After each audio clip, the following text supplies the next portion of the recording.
die Here. Yes, Lord. Want ek dink dit kon so anders gewees het vanoggend.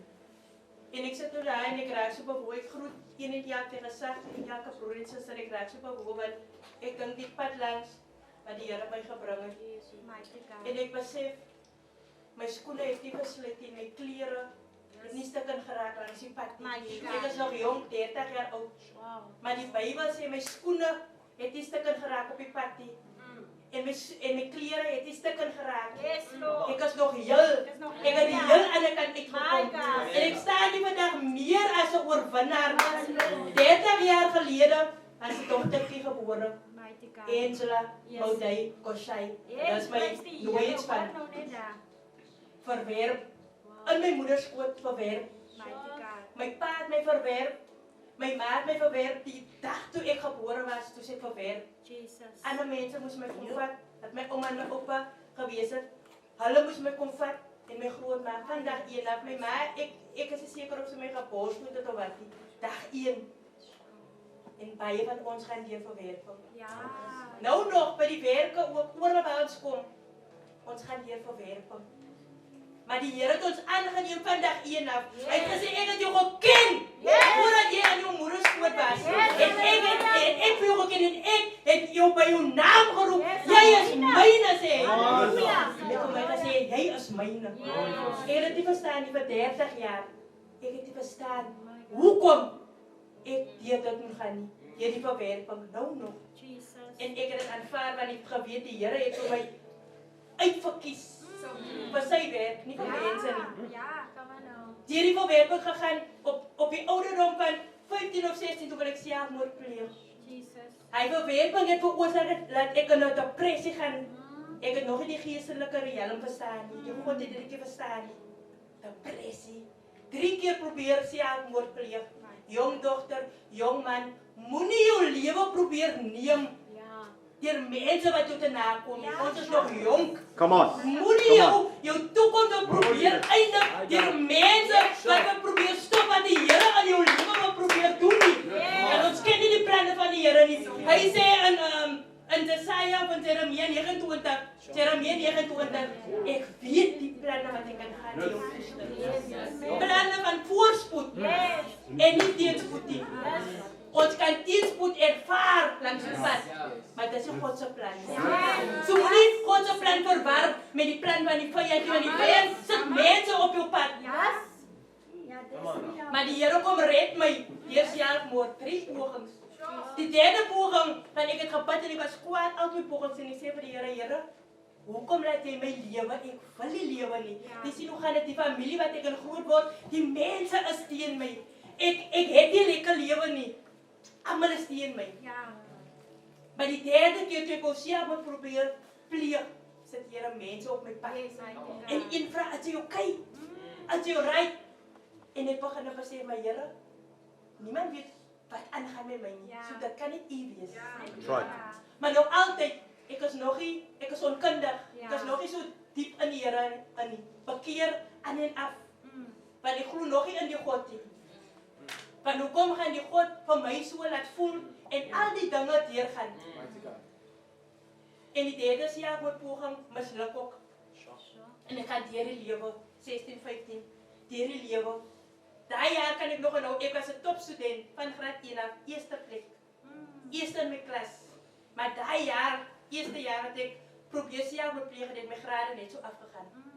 Ek het nie eens 1 prys gekry nie. En my ouers het dit wat my die seerste gemaak het, die mense rondom my in die huis, niemand het my verstaan. Maar is net die Here wat my verstaan het. En as ek nie aan met die Here gepraat het, dan was hy nie antwoord nie. Ek het so aangegaan en ek trou 2020. Nog altyd in 'n diep depressie. Dat het my nie verlaat want ek het nie deliverance gekry nie. So ons moet ook deur die proses gaan. Ons moet deliverance kry en die Here moet ons verlos. Want die Bybel sê many other afflictions of the righteous. Maar die Here deliver ons. Hy haal ons uit die put. Ek was in 'n put van bitterheid vir jare. Was in my opgesluit. Soos die vyand my aangeval het. Die vyand het my aangeval links, regs, van alle kante af. Maar so die Here my voorberei. Dus hoekom kan ek vandag staan? Meer as 'n oorwinnaar. En Ik trouw dat jaar en ik raak diep ziek. Voor een jaar en een paar maanden was ik ziek. Dus ik een witchcraft mensen. Maar dat is dus Here ons leer. Ik is een witchcraft en dat is de eerste keer die tijd dat ik Here begin zoek en die Here verlos mij van die witchcraft. Terwijl ik Here alleen zoek, mensen gebid, niemand kon mij rechtig helpen. Maar die Here kon verlos mij in aan terwijl ik worship. Dat is ook om as hulle alleen is mensen. Moenie net gaat leer of gaat sit. As jy kan bid, sing tot die Here man. Sing tot hom. Die een wie ons geformeer het. Sing. Yes. En die Here kom en hy ruk die witchcraft uit en ek het soos 'n slang gemaak. Ek het geval op die grond en die mense kon my nie help want daai tyd was die deliverance nog nie so 'n ding nie. En die Here praat in my oor, ek hoor 'n audible voice en ek voel 'n hand wat in my binneste gaan. Dis waar alles begin het. Dis hoekom ek hier kan staan. En die Here ruk al daai witchcraft uit. En ons nou word deur op vir die vyand. En in my onkundigheid het ek verbitterheid. Ek was verbitter, ek maak dit deur op vir die vyand. En die Here kom daai aan terwyl ons worship en hy ruk uit. Ek word net geborrel en 'n hand voel ek ruk uit. Hy ruk die witchcraft uit. En ek hoor God se stem, hy sê vir my, en nou gaan ek vir jou iets moois doen. En dis nadat ek 'n miskraam gekry het van die witchcraft. Ek is getroud. En paar maande daarna is ek swanger. En toe, voordat ek swanger raak, toe dink ek, maar Here, gaan ek al weet hier al die klomp goede. Siekte, is al die klomp darmprobleme. Wat die dokter elke keer iets anders van my diagnoseer. En ek is swanger. Toe besef ek dat God lewe. Yes, amen. God lewe. In jou situasie wat jy voel, jy kan jy kan nie vorentoe nie. God lewe. Hy lewe, God is 'n werklikheid. Hy is die weg en hy is die waarheid. Hier om glo, dan lewe in die Bybel en dan begin nog glo aan God van daai aand af. Yes. En ek het die Here begin dien. My bitterheid het ek begin vergewe. Ek het begin vryspreek vir al die molestasie. Ek het begin vryspreek vir al die verwerping en ek begin vir die Here sê dankie vir die pyn. Dankie vir die seer. Dankie vir al die teleurstellings, Here. Mami, papi, as jy maklik. Dis 'n moeilike pad. Maar kom ons vergewe. Kom ons vergeet en maak hulle hoe seer. Kom ons raak stil. Die Bybel sê, in stilte is 'n krag. Met vertroue en gebed. Gebed is al wat vir my dra. Die ware krag van God, As die mense rondom my draai, gooi bekering voor. Sy is te heilig. Gebed. Gebed is al wat jy gedra. Ons kan aanvaarding met mense, maar ons moet aanvaarding nie boos soek. Stel ons God tevrede. Stel ek het nie God tevrede. Kom ons kyk verby die mense. Laas jaar, November maand, ek is nou klaar. Terwyl ek klaar gebid is, kom die gees van God so oor my en ek hoor God sê, steek uit jou hand. En ek steek my hand uit. En ek voel die krag van God so in my beweeg. Ek weet nie wie moet dit hoor nie. En die gees van God vat vir my in 'n visioen. Maar ek lê op die kooi en ek sien myself met 'n gees. Ek kan nie die gees in die ons beweeg. Voor die wat ek nou die gesig kry, hoor ek the gates of hell sal not prevail. The gates of hell sal not prevail. En ons loop op die dorppad, dit is donker, dit is alleen, dit is al die depressie, dit is al die swaar kry, is donker. Eensaam. En ek sê vir myself, ek wil op die pad wees.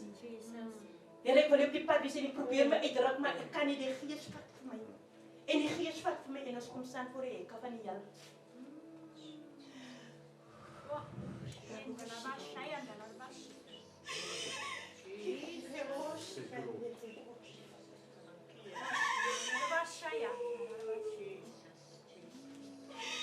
En ek hoor die gees van God sê, dit is die hekke van die hel.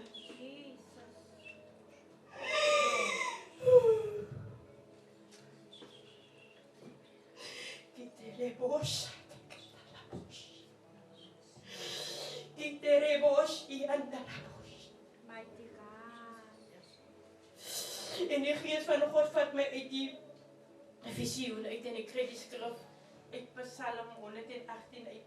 Ek kan nie geloof wat op vers presisie. En hy sê dat David sê die Here het toegelaat dat my liggaam gekastei word. Ja. Maar hy het my nie oorgelewer aan die dood nie. En hoeveel keer moes ek al dood gewees het? Hoeveel keer moet ek al dood gewees het vandag teen die aanslag van die vyand? Die Here toegelaat dat u kastei moes word. Maar u is nie oorgelewer aan die dood nie. En daarom moet u dankbaar en bly wees vandag. Want u is nog aan die kant van die lewe. Daar is nog hoop.